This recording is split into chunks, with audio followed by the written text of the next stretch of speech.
Okay, welcome everybody. Thanks for giving up some of your time tonight to come and listen to Roger Thomas, our speaker. Roger, for 17 years, has worked at English Heritages as a military support officer, and he now works for Historic England. And although today he lives in Selby in Yorkshire, he's actually born of a farming family in Colchester and educated in Pembrokeshire.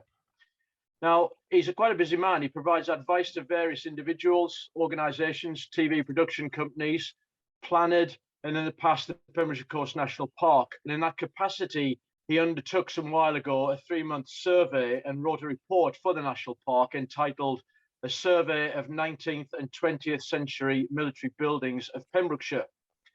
He's also a trustee of Dyfed Archaeological Trust, the Chapel Bay Fort and Museum Trust, and he sits on Cadw's Welsh Conflict Archaeological Advisory Panel.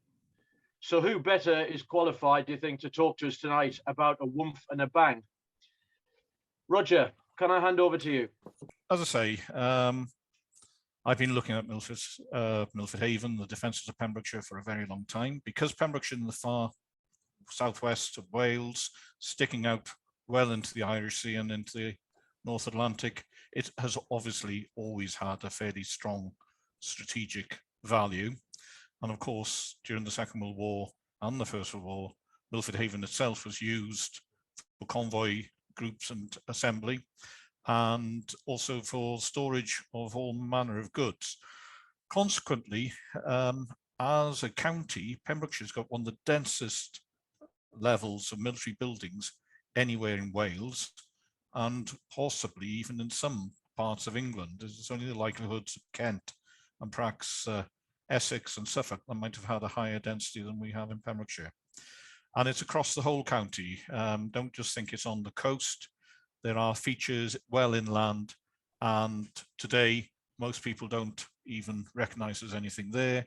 And a lot of it, of course, is now an archaeological feature, lumps and bumps and fields, crop marks and the like, so they're not necessarily easy to spot. So what I'm going to try and do is introduce a way of sort of looking at these things, trying to open avenues for people's own research into looking at these features, using local resources, so like the Records Office in Haverfordwest, Skulton, the Welsh Assembly collections, the Royal Commission on the Ancient and Historic Monuments of Wales, and the HER maintained by Dyfed Archaeological Trust. All of those things have got information in them. And then beyond that, obviously, there's the national repositories, the likes of the National Army Museum, the National Archives, and the Imperial War Museum. And you'll find material in them all. The problem is actually finding it, because often, because these files were often produced during wartime, they're not necessarily titled in the way you'd expect to find them, and they often don't identify where they are. They may just say somewhere in Western Command or even somewhere in the British Isles. You know, it's this sort of issue. So finding these things is not easy, and often can take a lot of time. Now, Ian, in his introduction, said I've been studying Milford Haven defences and working with different bodies for a long time, and that's very true. For some strange reason, I started to take a shine to military sites back in the 1960s. And that little drawing at the top left-hand side was my very first attempt at a survey drawing, which I carried out in 1968, while I was still in Saxon Primary School. And it's a plan of what was visible and understandable at RAF Cairo Cheriton. The features are numbered on it, and there was a key on the back, but remarkably, it isn't far off the actual layout of the airfield. I think I may have got the end of the one runway possibly a little bit too long, but overall it isn't a bad impression. And of course, that actually represents what was there in 1968, which of course now is considerably reduced. So there is a value even in my childish document. The photograph below showing the garnet actually shows where I used to live. The little cottage showing up white at the top of the photograph, that's Hazelbrook Farm. And that's where I was living at the time when I did that map. Ian also mentioned the fact that I did the report for the National Park and Cadw back in '93. That's an ongoing thing in a sense, because I'm still finding more sites even today. there's a general assumption that Roger's found these things and he knows about them all. Well, don't believe it. So many of these things were scattered across the county, which I haven't found. So many of these things are still lurking hedgerows. And I quite often find things even now when I go down home looking around places, and I suddenly stumble across something. Well, why didn't I see that before? But anyway, there's plenty of scope for further research. There's never a be all and end all. People can bring other views and other angles to the story. Right, now, I have been involved in numerous publications over the years, and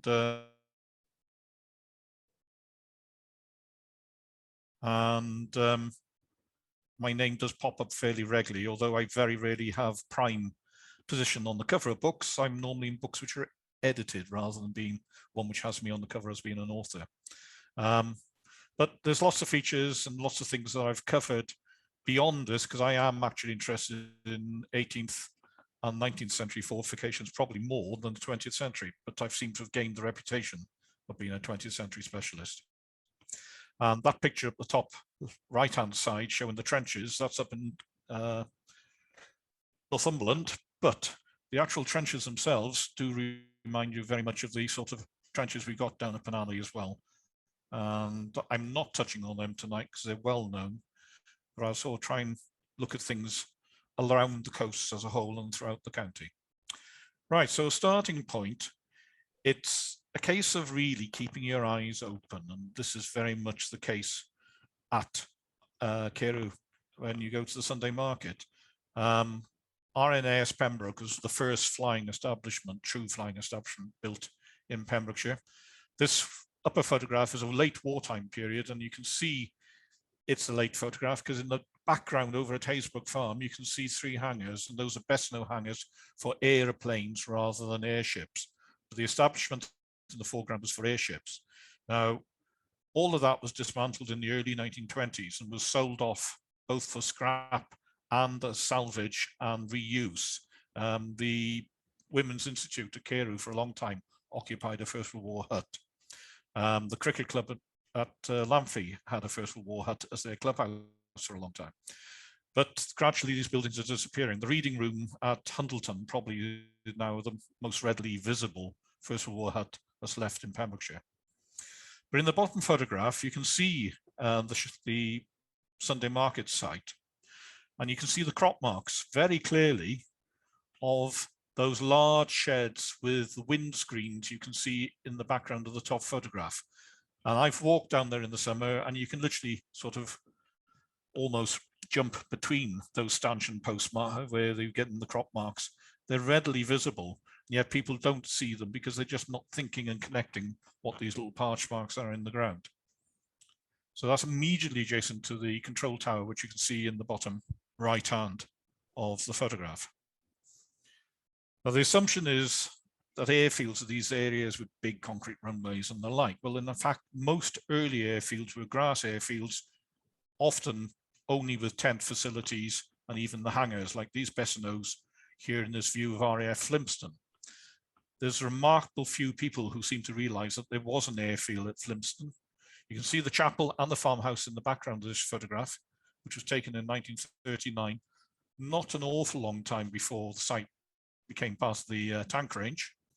But at that time, the flying was still being conducted there. And if you look at the 1946 aerial photographs held both by the park and at the Welsh Assembly, you can see crop marks of those huts still on those photographs in 1946.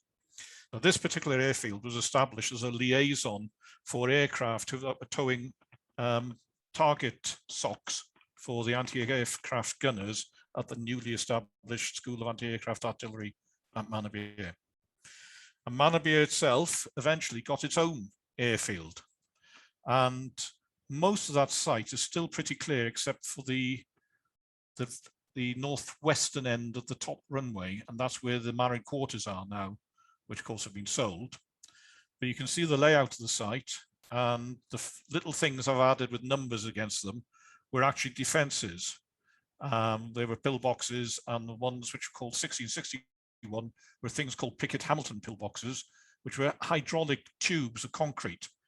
and they were jacked up. They kept level for aircraft flying around normally, but if the airfield was attacked, the idea was they were jacked up, so they were in a position where they obstructed aircraft landing, but also allowed cross fields of fire. So they'd wait for enemy aircraft to land and then pop up and destroy the aircraft on the ground, obstructing the landing ground.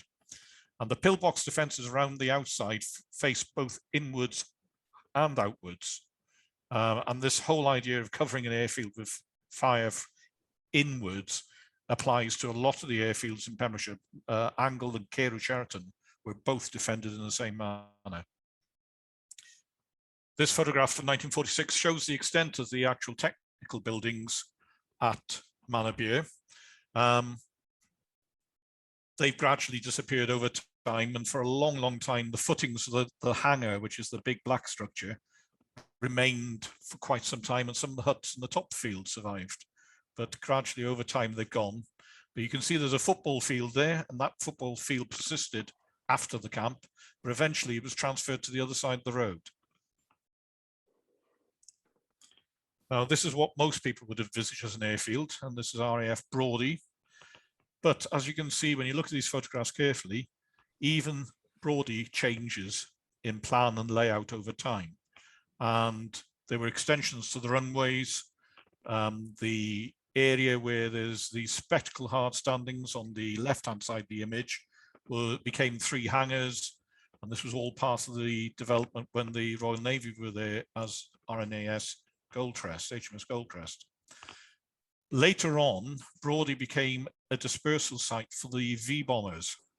And 2 V-bombers were allocated to come to Brodie the moment there was a risk of war. And that's the structure you can see at the top of the runway on the right-hand side of the photograph, with the 2 sloping access points onto the platform. That's an aircraft readiness platform for Victor Alert aircraft. So this is the Vulcans and the like that might have carried a nuclear bomb from that site. Hence why when you look at Russian targets, you will find that Brodie was allocated a nuclear missile. Brodie in the 1950s and early 60s grew quite considerably. And in this shot, you can see the additional hangars and lots of accommodation blocks which were built by the Royal Navy. And this was very much how it was when I used to go there to watch air shows as a child. And all very exciting it was too. But what tends to be forgotten is that the RAF themselves, the accommodation was much more rudimentary and was dispersed. And the idea of dispersal was to ensure that the site couldn't be knocked out in one bombing raid. The larger complex with the bigger huts in the bottom of the photograph in the center, that was the main communal site where all the canteens, messes, and the like were kept. The WAFs lived in totally separate camps from the men. I wonder why. But as I say, so it was well dispersed. Now, I remember that road very clearly from when I was in the police, because I was there during the Peace Women's Camp and march from Brodie. However, that site, which was the accommodation site, then became the US Navy NAVFAC Brodie. And it, for those who don't know what that building was, and it still is there, it was for what was called sound surveillance system. It was a hydrophone system which spread out across the eastern side of the North Atlantic, and any shipping, any submarines passing through in that area were tracked by the computers at Brodie. So the idea was there was no way out for Russian submarines into the Atlantic without the US Navy and NATO knowing where they were. This facility closed in 1995 and it was moved to St. Morgan down in Cornwall, but it was a lot smaller by the time. Everything is back to computers becoming smaller all the time. This site required a staff of over 400, both servicemen and civilians. I think the site down at St. Morgan only ever employed about 150, and now that's closed as well, and the system is run totally remotely in the United States. The Navy had a presence, of course, for flying in Pembrokeshire. They flew both from Pembroke Dock and, more importantly, from Llanrhenni Ferry. When HMS Daedalus at Portsmouth Gosport was bombed, they decided it was getting too hot and they moved their training flight up here to Llanrhenni, so that they were tucked away from the main threat of bombing. Obviously, of course, bombing followed in 1940 into Pembrokeshire, but for some reason this site was never attacked. Now in this shot you can see the large aircraft hard standing, the curving taxiway, which you've got platforms leading off, which are aircraft bays, dispersal bays, and then you can see the hangar up at the top, which is now within the woods, but the platforms are all still there, as are the quay and of course where the jetty is. Here's the taxiway today, and I'm sure very many people park in it and have a wander over to the cafe, and they don't give it a second thought of why it's there.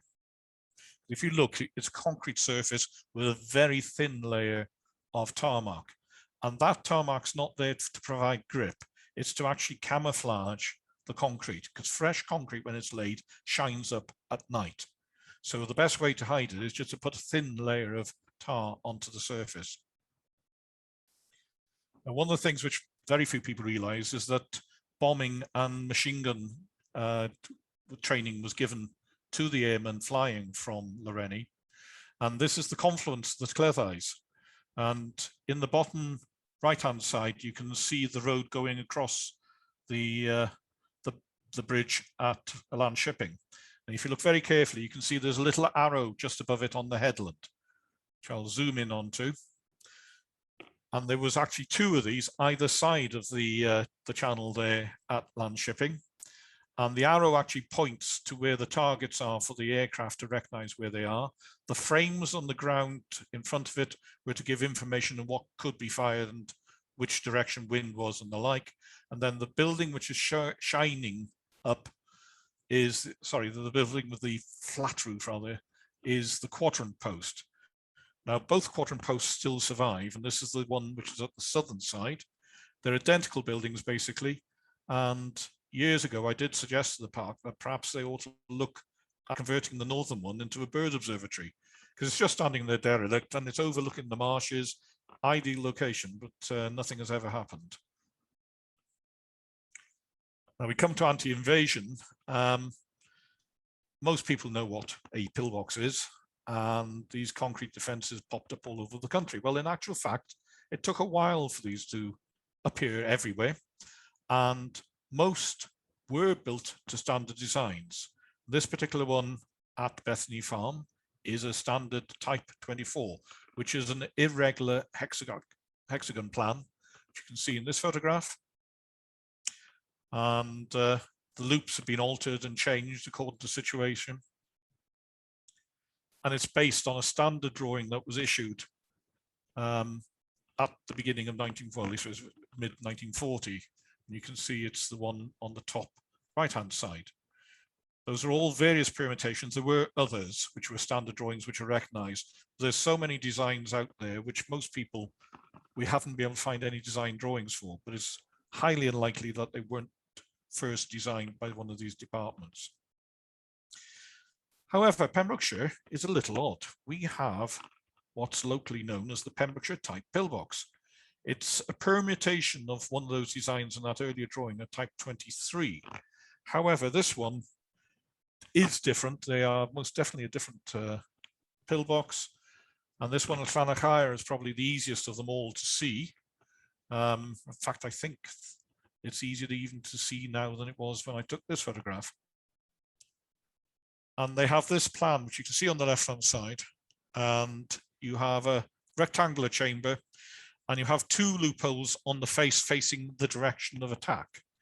And at Llanrhenni, it was actually up the hill was the direction it was facing. And there were others around the place. There was one at Cleddau and some near a Fishguard. Those have gone. However, the one at Llanrhenni is still there. But these pillboxes, for some reason or other, seem to be very, very shy. And I can think of numerous examples of these pillboxes in Pembrokeshire. And they are all sited either in hedges or overgrown and the like. So the vast majority of these, I'm sure people drive past virtually every day. The most hidden one I know is the one which is at Scoveston, near Scoveston Farm. And it sits in the hedge, and it's only in winter on a very low light, when the light's coming from the west, that you momentarily see there's a rectangular shape in the hedge. There's a very, very fine pair down near Herbernston, and they are very hard to see, and I've stood within 2 or 3 feet of them before I've realized I'm literally against them. Now, most defences were fieldworks. Concrete was only used really where the landscape or fieldworks failed. Fieldworks are far easier and cheaper to build and much quicker to build. Now this, as you can see, is Whetstone Hill, Freshwater West. You can see the road going up at the top of the photograph. You can just make out towards the top, on just off to the left from centre, the monument at the top of Freshwater West. If you look down towards the edge of the beach on the left-hand side, you can see there's a pillbox on the headland, and it's contained within a dark perimeter. That dark perimeter is barbed wire, which is rusting. That's why it stands out in the photograph. And if you follow along towards the beach, you can see a couple of circular impressions. Those are weapons pits for infantrymen. And if you come down to the beach where the dunes start showing, you've got this strange snaking rectangular shape, and there's a circular feature closer to the road, which is also outlined by barbed wire entanglements. Those are actually minefields. And on some aerial photographs, you see the differential growth, because of course the grass inside the minefield doesn't get grazed and it doesn't get mowed over time. And today, that's the area when you come into the car park at the northern end, Freshwater West Beach, and you walk down to the beach, and there's that area of sand dune you walk through, where there's bits of metal in the sand. And what happened at the end of the war, all these obstacles were gathered up and dumped into the center of a dune and then covered with sand. They over time have rusted away and broken down to small pieces. The dunes are blown around and moved, and now they're sort of becoming exposed in the bank as you walk down to the beach. This is the opposite end of the Fresh West, where it reaches Little Fursnip, just as the road starts curving up the hill. And you can see the lava bed huts in this photograph, when there were still more than just the single one that's there now. But there's a V-shaped feature looking up the beach. That is an infantry trench. It's called a slit trench, and that is actually still there. It's just a case of it's becoming filled, and it looks more like a drain or a couple of banks in the headland, but that's still there. And if you look behind on the opposite side of the road, you can see a big circular feature of barbed wire entanglement with more slit trenches and more of these little circular weapons pits. And as far as I'm aware, that's also still readable when you go on site. Now, this photograph I came across first when I actually visited the Imperial War Museum in London, and it was part of an exhibition about the auxiliaries. Now, the auxiliaries, see the name Auxiliary Home Guard Patrol, they were not part of the Home Guard, although they wore Home Guard uniforms. They were a totally separate group, and they were what would have become the British resistance movement had the Germans invaded. And here we see the men of the Carew Auxiliary Home Guard Patrol. And one of the features when you look at photographs of soldiers like this is when you see privates carrying pistols like these men are, you can see the pistol lanyards and the pistols on their belts. That immediately tells you they are auxiliaries, because in the regular army, only officers were issued with pistols. And these gentlemen here, Mr. Ebsworth, it was actually the captain, and he was in charge of a number of patrols in the area, and he lived in Begelly. I can remember Mr. Rossiter, I can remember Mr. Williams, Mr. Shrewbridge as well when I was a small child. Mr. Williams was the father of one of my friends in school, and I had no idea he was involved in this, and neither did Philip. So it's they kept their secret well. Now, these men operated throughout from things called operational bases, which were basically underground chambers where they kept all their materials, and they had wooden bunk beds. And the idea was they'd go to ground the moment there was an invasion. And basically they were given 2 weeks to survive. And they were allow the enemy to pass them and then come up behind them and create merry hell. And these things were very cunningly disguised. There's some which were disguised as cattle troughs, and you actually had to push the base of the cattle trough and swivel it, and then the whole thing moved and you had the access into the hatch. All these sort of tricks were done to hide them. The whole idea was they were not to be found. And the main threat for them to be found was actually dogs. And they actually had snipers in each patrol, and the sniper's main role was not to kill German officers, as people will tell you, it was to kill dogs, to make sure the dogs weren't used to find them. They were all issued with guns, Tommy guns, ever before the regular army had them. They were issued with Fairbairn Sykes daggers, which of course then became used by the commandos. They were equipped with knuckle dusters. They had this book issued to them, and it was disguised as being a diary, so that if the Germans went to a farm and went looking, all they'd see is this, flip a couple of pages, and it was dates and adverts or you know, farming materials and the like, but in actual fact, it was a manual on how to blow up things. So the Countryman's Diary of 1939. But note the humor. High-worth fertilizers, they do their stuff unseen until you see the results. A hint at them being used as explosives.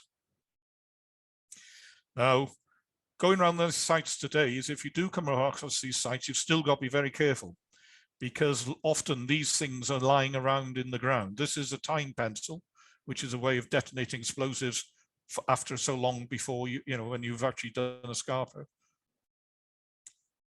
These are, the one on the left is a pressure switch. The ones in the middle are pull switches, and the ones on the end are time fuses. Now the pressure switch there, I actually found in Canaston Woods. Thankfully, there was no explosive in it, but that would, if it went off, it'd make a nasty hole in your hand. It wouldn't kill you, but it'd certainly be rather painful. And this is the OB in Canaston Woods still. It's in a very, very poor state, and I wouldn't advise anybody trying to enter it. And it is deteriorating more every year, but you can see the weight of ground that's on top of it. It is one of the largest ones I know, and it was actually to be used as a fallback position once the other patrols had all spent their material and everything, and they were actually regrouping. Now, the First World War was another period where, of course, there was an invasion threat. We tend to forget about it because it was all fought out in the trenches in France and Belgium. Well, sorry, we were constantly under threat of attack, and defences were prepared in Pembrokeshire as actual defences, complete trench systems, not just practice trenches. And here we see Bangerston Bungalow, the former officers' mess at Bangerston Camp. There were a number of other huts there.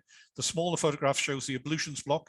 Those two buildings are still there. The top one's been reclad in timber recently, but that hut means a lot to me. As you can see in the bottom photograph here, that is the Thomas family. That's my father, is the little boy sat on the lady's knee. And that was taken in 1923. So it makes me feel very old, to be honest, but my father was that old, but there you are. And here we see the camp, the site of where the camp was, where it says Hut Camp 1 Company. And then you can see the actual prepared defences, both on Windsor Hill and around Bangerston Farm. And these defences ran all the way from the Mill Pond in Pembroke, right round to Mill Bay at Cosheston. And then they continued on the opposite shore from Port Lion all the way round Waterson and down to Newton Point. There were also similar trench systems around Angle and around Dale. And every time you pass the little lime kilns as you come up the hill to head towards Dale, those lime kilns were actually converted into machine gun posts during the First World War.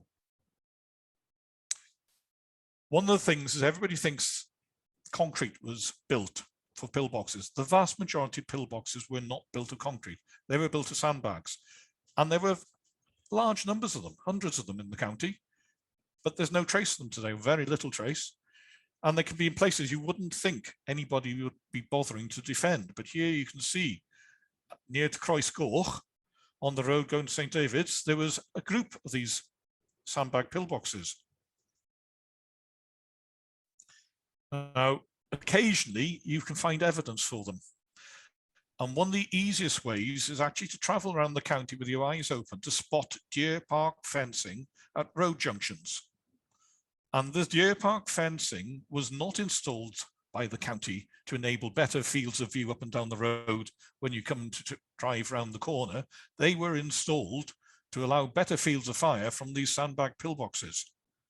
And you can find them all over the place in the most remote of locations.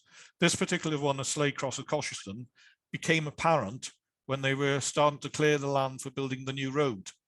And you can see the deer park fencing on behind where you can see where the road is, and then you can see the oval shape of where the pillbox was. And that shape was given by the fact that it was the remains of the sand from the sandbags.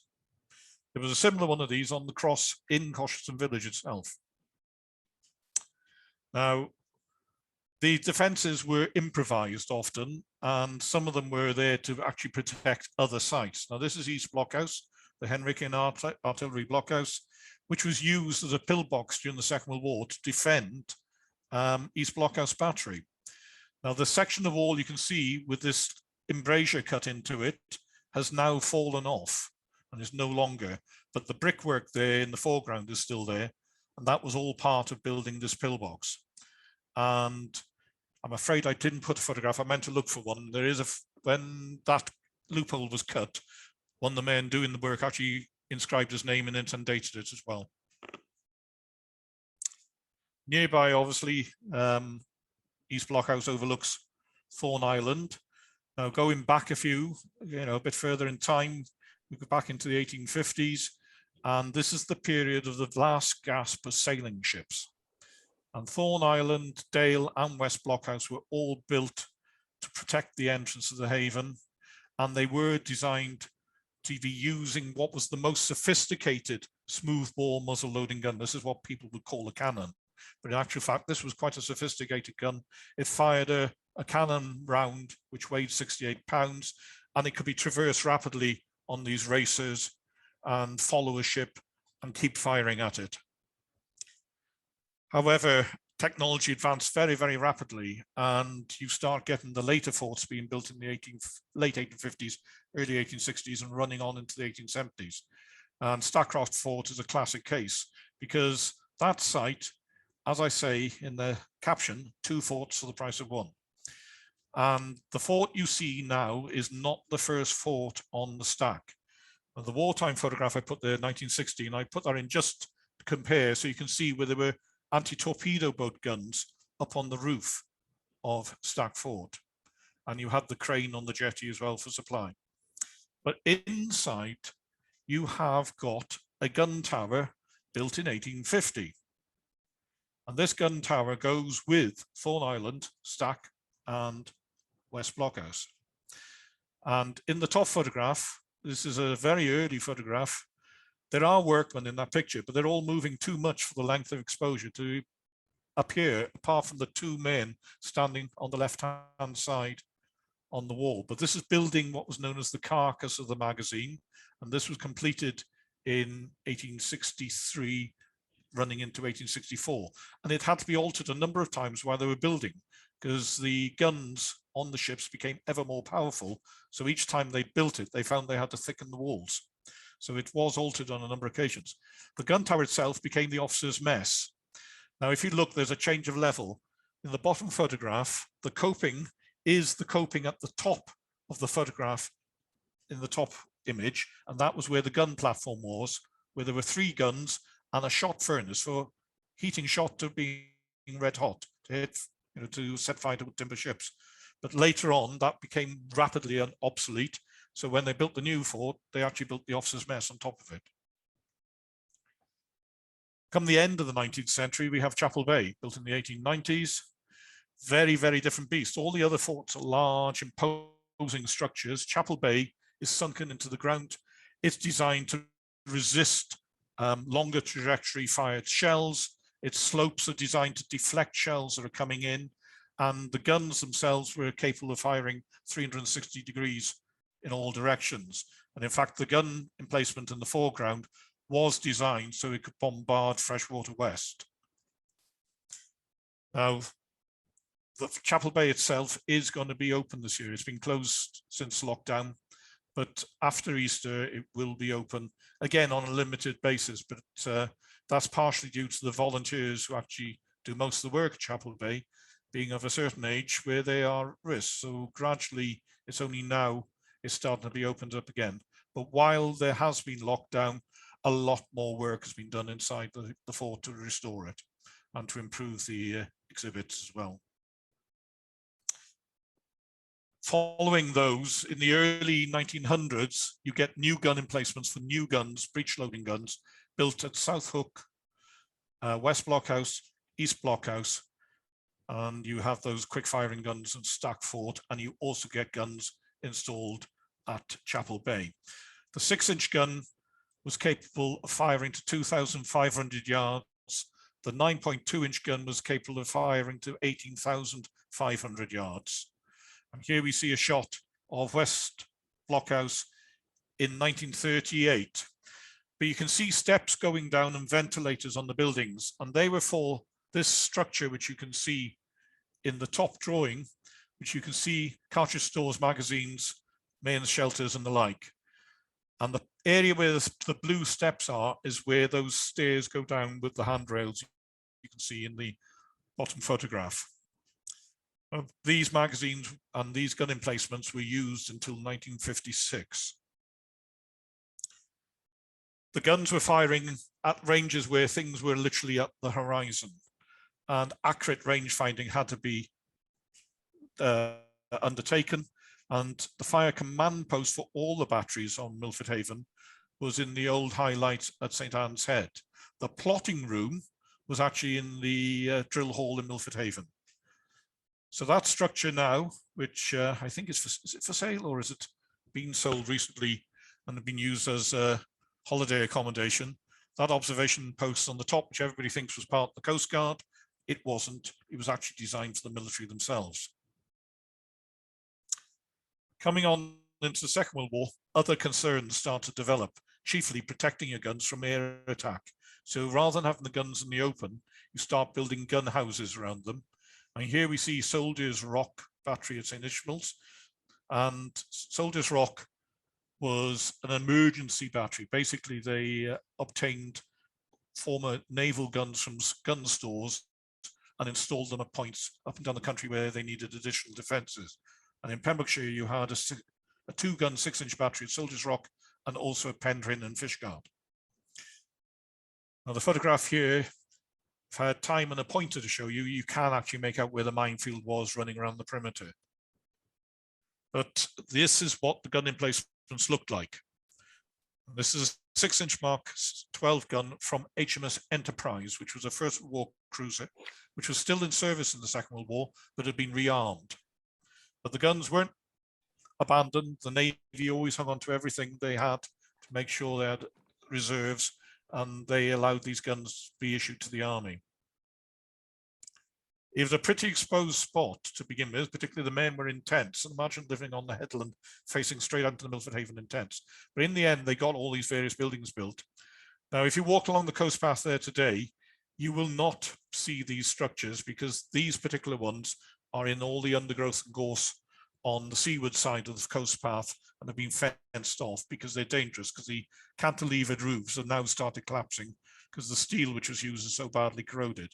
But this particular picture at the bottom shows what it was like inside with the depression rangefinder for giving ranges to the guns.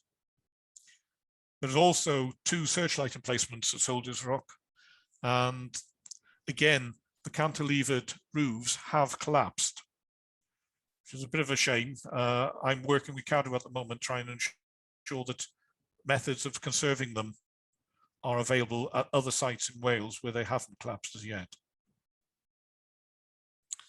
The use of searchlights, by the way, was much more complex than just shining a light and searching for a ship. There were different ways of doing it and different ways of actually exposing your light. So you're only exposing a narrow slit in the shield, which was bulletproof. So actually shooting out a searchlight on a Coast Artillery site was something for a sniper, not for anybody else. And they would have been very hard to knock out unless you actually fired a large artillery shell into them.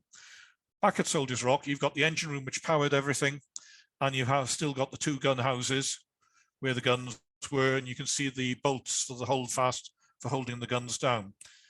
Immediately post-war, this site was used as a POW hostel for men working, prisoners who'd been captured and they were working as agricultural workers. Of course, now VC Gallery have actually taken on the gun store at Soldiers Rock and have got allotments for their members. Searchlights themselves, this is what most people think of a searchlight, out in the open, shining up to spot aircraft. And you can see men in the background using a sound detector for locating the aircraft. And you can see a man with his hand on a wheel. He's the man who's actually controlling the elevation and which way the searchlight is pointing. The men in the foreground are looking through a little dark screen. That's a dark piece of glass, blue glass, so they could look at the distance between the carbon rod and the arc. And this is a typical searchlight emplacement. There were lots of these in Pembrokeshire, literally somewhere in the region of about 50 or more. And a lot of them now are very, very hard to spot and find because agriculture has just gone back over these sites and there's very little trace. Occasionally you might get the odd platform. But here's an example, which is sort of halfway between Tricoon and Puncheston. And you can see the circular searchlight emplacement, but along the same hedge, you can see a little dark hollow. That's a machine gun weapon spit for a Lewis gun. The little half circular feature beyond it, that's where the sound detector was. And then the 2 structures which are aligned behind them, those are actually where the command post and the director was. All the other huts are for accommodation, stores and the like. This particular site, there's no trace on the ground now, and the little cottage in the bottom of the picture is also gone.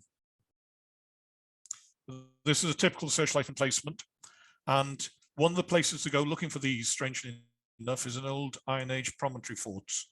A lot of these searchlight sites were in promontory forts around the coast, and people tend to look at these circular features and think they're hut bases. They're not. They are actually searchlight emplacements. Now here's Great Castle Head. Just beyond St Ishmael's, coming up the Haven, and there you had an anti-aircraft battery, which was the group of huts and the 2 emplacements you can just make out at the end of that long rectangular shape. That was an anti-aircraft battery.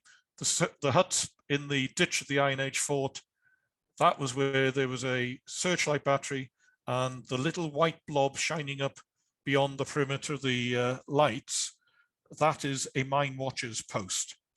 Now, Great Castle Head was also prepared for a type of torpedo in the late 1890s called the Brennan torpedo, but it was never fully completed, although they had started quarrying on the eastern side of the headland. Here's a mine watcher's post like the one that used to be there. That one at Great Castle Head has been demolished, but this one still survives at Saddle Point of Waterston, and there are more along on both sides of Milford Haven. And they were for plotting the position of parachuted mines into the water, cross-plotting them, and the bearing taken, and then minesweepers go and try and sweep them. Ironically, one of the posts, which was at Hazel Beach, had a magnetic mine land on its roof and detonate. So it couldn't have been a better shot if they tried. Now, the anti-aircraft weapons, you've seen some of these weapons bits showing up on those photographs of searchlight places. Most of them were Lewis guns, like the one in the top of the photograph. However, on RAF airfields, you get these things called Motley Storks, which were a spring-loaded mountain which you could put all manner of variety of machine guns on. And they were always in pits. And most of the ones in Pembrokeshire are in 2 upturned concrete sewer pipes. Here's an example of one on the perimeter of Templeton. There's examples of these at Templeton, Carew, Cheriton, and at Dale and Angle. And they still survive in the ground. And most people don't give them a second thought because they think they're just upturned concrete sewer pipes. Now, the gun battery, which was at Great Castle Head, was armed with 2 of these guns. These are actually dating back to the First World War. They were the best anti-aircraft gun of the First World War, but by the Second World War, they were considered medium anti-aircraft guns because they didn't have the capability of getting sufficiently high to high flying targets. This particular battery did actually shoot a German aircraft down during the war, but not using their 6-inch guns, their 3-inch guns, but with a machine gun. because there was a mine layer that used to fly in low through the valley at Dale, land on the water, drop its mines, and then fly out again. And this happened for a number of occasions when they finally decided they couldn't hit it with the guns because they couldn't depress far enough. So they took the machine gun down onto the beach. And this night it came and they did actually stop the aircraft. The generally accepted light anti-aircraft gun defending the haven was the Bofors gun. Again, there were, once upon a time, lots of these right round from Pembroke Dock, Neyland, Roscrowther, Lanreath, Hubberston, you name it, they were all round the haven. These fired very rapidly.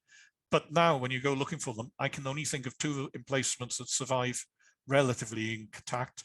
And this one at East Blockhouse isn't quite as intact as it is in this photograph. The heavy anti-aircraft defences were provided by 3.7-inch anti-aircraft guns. Here we see a 1946 aerial photograph of Bicton Farm, and all the sites around the haven were either P something or MH something. And that just changed at different times. And you can see the 4-gun emplacements, and you can see a central command post in the arc of the guns, and then you can see the domestic site. Most of that domestic site is now gone and has been subsumed within the farm buildings, but the gun emplacements still survive there, but they are very, very overgrown and hard to get at. But that's a 3.7-inch gun. Probably the easiest to look at is if you go to the monument above Freshwater West and look into the field, you'll see the gun site there, which was known as Gravel Bay, and on some papers is also known as Whetstone Hill. In this photograph, you can also see rocket launchers in the background.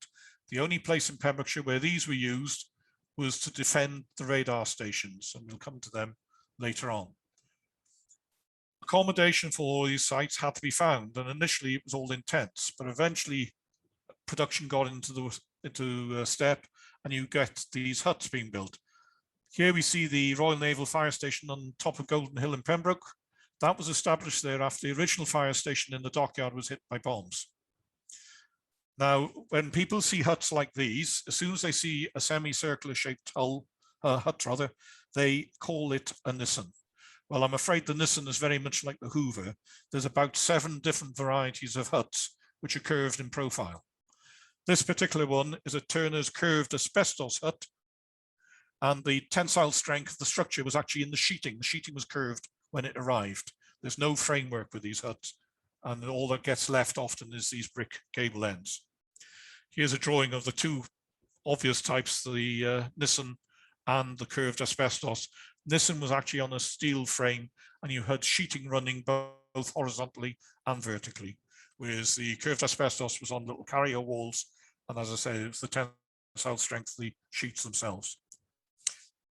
Then when you start looking for where there's lots of huts, you do come across some sites which are actually covered in them. This is the School of Anti-Aircraft Artillery at Manorbier.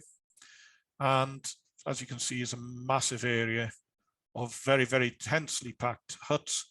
And then you've got the gun line at the bottom of the picture with guns in larger emplacements of the type which you find at some of the bigger batteries. And then you've got open platforms for mobile guns and Bofors. There's 2 shots. The one photograph in 1939, that is actually pre-war, just. There's literally about the first time guns fired at Manorbier.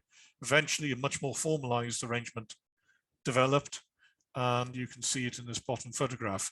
The crane in the background, by the way, was not for lifting the guns. It was for lifting Queen Bee targets aircraft that were catapulted off. The girls in the foreground are using an instrument called a Kinney theodolite, and that was a special camera on a telescope, and it was used for tracking shells in flight, so they could produce a 3D drawing and work out exactly where a shell went, so they could actually check its performance and the gun's performance. The largest gun emplacement at Manorbier was for a 5.25-inch anti-aircraft gun. This was actually a naval mounting which was adapted for army use, but it was so large it had to be powered. So you had this engine room by the side of it. If you go looking for it at Manorbier Camp now, all you can find is that ring and the engine house. Everything else has disappeared and it's all infilled. Moving on, kinetheodolite posts do appear around the coast as well. This is one at Lidstep. Many people go past this, and I've heard people mutter about eyesore, other people saying, what an interesting little building. Well, to me, I'm in the what an interesting little building camp. It's an odd little feature to find on, again, another promontory fort. And this photograph is actually taken in it. And it's a girl lighting the potbelly stove before they started working. And all these things were manned by women. There was no men involved with these things at all. And Lidstep itself was a heavy trials wing where they developed new guns, new rocket systems. And the whole headland was covered with features. And if you looked very carefully at this photograph and follow the road from Lidstep House, you can see huts virtually all the way back to the road to Tenby. And that's why you had the caravan site developed there in the late 1950s and early 60s, because they used the hut platforms as bases for the caravans. But if you go up on the headland now, you'd be hard pressed to recognize very much of all this that was up there. This is the type of gun that was being developed, the 3.7-inch Mark II-C. This was an all-singing, all-dancing gun, and all the men had to do was throw shells onto it as fast as they could go, and the gun would do everything else.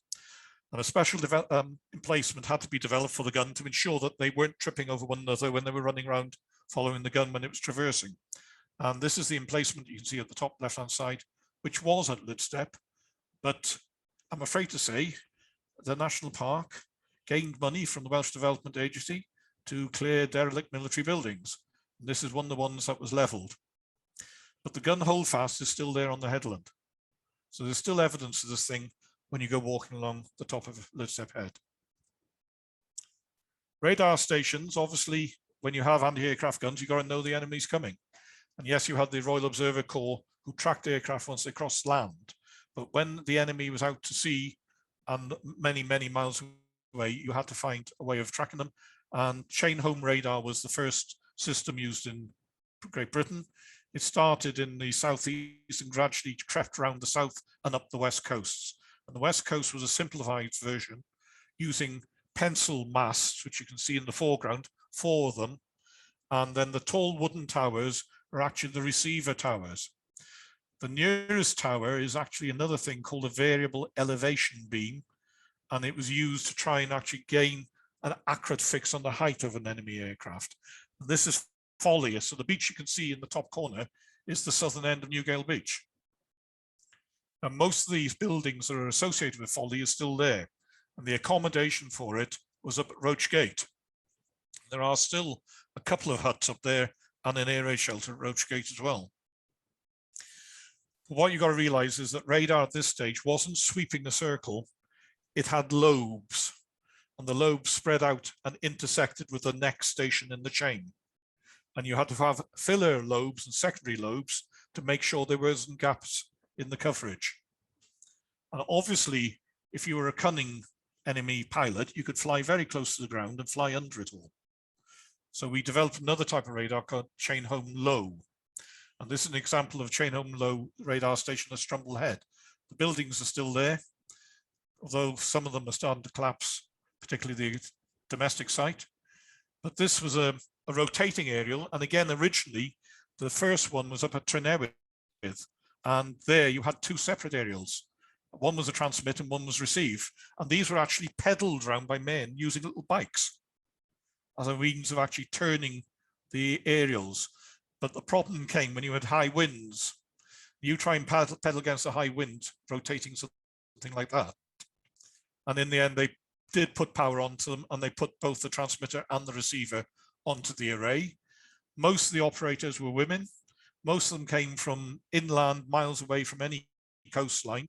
And I did speak to a lady who actually served at Strumble Head, who said that she moved from Birmingham to Strumble Head.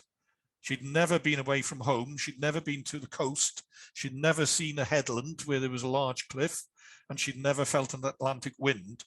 And she said the experience of going to the latrines, which were outside of the operations block, made you think twice about going there in the winter. Now, occasionally, back to sources, your own family's snaps. Don't ever dismiss a snap as being of little value. Now, this is a family stamp taken in 1949 of my mother and one of her friends on a trip to White Sands Bay. But very fortunately, in the background, that slightly fuzzy looking thing is a Type 53 chain home extra low radar. And this is a radar which swept 360 degrees, did have a beam, and did have the plan position indicator where you saw that white line going around and picking up the blips.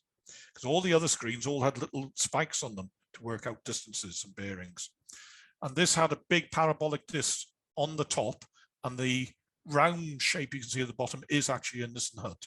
If you go up on Canclidi today, the base for those masts and the base for that hut are still there. Another oddity, which has caused quite a lot of controversy. Both these buildings have been controversial in their own right. Lots of tales as to what they are. Nobody actually, or very few for a very long time, had any idea. I started to think they were radar of some description, but that was wrong as well, although it was using radar technology. Eventually, I got to the bottom of what they were, because they're locally known as submarine spotters huts. And what is often forgotten is that there's two of them, and they actually function together. And the bottom one, obviously on the right-hand side, is the building which is used as an observatory by the National Park. And the other one is the structure which is just below Garnfawr itself. Now, what they were was parabolic dishes in each of those large windows. And they are the first experiment in using microwave communications over the horizon. And this system is very little known, but it was actually used by the British Army throughout Northern Europe as their secret method of communications, because the Germans had no inkling that's what they were doing. And this system was developed across Carmarthen Bay and up as far as Scotland, as you can see in those distances. And the other thing which is interesting in this is the building where the principles of using a microwave was developed. Just checking the time, I'm running tight to time. I shall try and get on a bit quicker and rattle through the last few. Right, so keeping on with anti-aircraft, coming into the 50s and 60s, there was a massive reduction, but Manorbier became the main site in Pembrokeshire for training the army as a whole. But by then, most guns were mobile, and you can see mobile 3.7-inch Mark IV guns in this photograph. And of course, then gradually we end up having missiles. Now, Pembrokeshire, people don't think of Pembrokeshire of actually necessarily having had missiles, and they associate them with Aberporth. And here we see a Thunderbird missile being launched at Aberporth. There's the beast itself. And this is the heavy wing at Manorbier, built in the early 1960s. And this is actually a missile site for training the crews of those Thunderbird missiles rather. And it was chiefly about training them how to assemble, how to handle, how to move them, how to load them, etc. But you have got those two large circular hard standings overlooking Lidstep and Scrinkle Bay, and they're now used as car parks. Now, those circular hard standings are where the missiles were stood. And here we have a photograph of 1966, just after the complex was built, and now the shot of 2010. That's of course, the hostel at between Manorbier and Lidstep. And there's the building you can see in the center of the other shot. The large shed was for assembling the missiles. This is basically what they had to do. And there you can see inside that shed with two launchers in there as well. Moving a missile off a transportation trailer onto the missile launcher. This is on one of those roads you can see in that drawing. If you look on the extreme left hand of the picture, you can see the married quarters tight against the road to Tenby. And of course, what Manorbier was famous for was for the anti-aircraft guns that used to fire there in the 1960s and the early 70s. Here we see the standard gun system of the British Army, the Bofors L-70. Many a time I got stuck in convoys of these going up the coast to Cardigan, and they used to trundle along merrily at 18 miles per hour. Imagine having convoys sort of a mile long, traveling on a road at 18 miles per hour today. But this is quite a nice shot because you can see Caldy in the background and to recognize where we are. Right, well, that's very much a very brief introduction to a range of types of buildings. There are just so many more types and so many more sites. And when I was doing the initial survey for the National Park, I found over 300. I'm now aware of very nearly 600 sites. And I'm still finding more. So don't ever think you don't recognize sites. Incidentally, this shot was taken from my bedroom window when I lived in Arthur Street. Okay, well, thank you very much. I hope it's given you an idea of just how much there is out there. Roger, that's absolutely fantastic. Can you hear me? Yep. Yeah, that's perfect. It's not surprising with so many sites around Pembrokeshire that you struggle to get it in, but I think you've done a manful job of getting us round a hell of a lot of them in just an hour. So thank you very much for that. Can I ask you one very simple question? Two very simple questions. Firstly, the report that you wrote for the National Park in 1993, is that available to the general public? Not as such, no. Originally it was. Spare copies were produced, but in a very limited run. Right. We're really almost duplicated off. I'm hoping to try and persuade the park that they ought to revise it. Because, as I say, I know so much more about the sites. So many have been lost. There's so many changes that the report itself is now out of date. There's been various planning issues over the time over some of the sites, some of which I recommended they ought to look more carefully at. Not all of them are still there. Yeah. And the second simple question also is, you've taken us around a hell of a lot of Pembrokeshire there. Was there very much of anything in the Preseli Hills? The Preseli Hills was a tank range. Very nearly the whole length of the Preseli Hills. And when you take the road over the top of the hills heading north towards Cardigan and start coming down the northern slope, I don't know if you're aware of all those sort of gullies at the side of the road, which rain runs down and deepened. Those started off as tank tracks. Oh, right. And tank ruts. And if you look at it, back to using aerial photographs, if you use aerial photographs, you can find evidence of tank activity virtually across the whole of the Preseli Ridge. And It wasn't British, it was American. And they were actually training using a type of tank called a canal defense light, which was a tank which had a tank gun on it, but the turret was disguised to look like a normal turret, but in actual fact, it had a strobing searchlight. And again, like I was saying about the searchlights with the water, you could use it in different ways. And one of the intentions was to produce lines of these in front of troops and blind the enemy as they advanced. Now, the secret was kept so well that the American generals, when they invaded, didn't even know they had them. And they weren't actually used until the Rhine crossing. But they were available from D-Day onwards. They just were not used. The British did use them, but the Americans didn't. And it was only when they got to the Rhine, they finally found the value of them. And they did this system where they literally lit the clouds so that it was turned into daylight throughout the night when they were crossing the Rhine. Good. Fascinating. Right. They were based, sorry, just very quickly, they were based at Rosebush and Manachlochdy. That was where the tanks were actually based. Great. Ian, have you got other questions stacked up or not? I haven't seen any more questions coming in. If anybody wants to ask a question, raise your digital hand. They've been struck dumb. No? Okay, great. In that case, Roger, can I try to thank you? I mean, summing it up, I wrote down some of the things that really blew my mind there. One of the densest population of military buildings in the UK, in Pembrokeshire. I thought that's fascinating.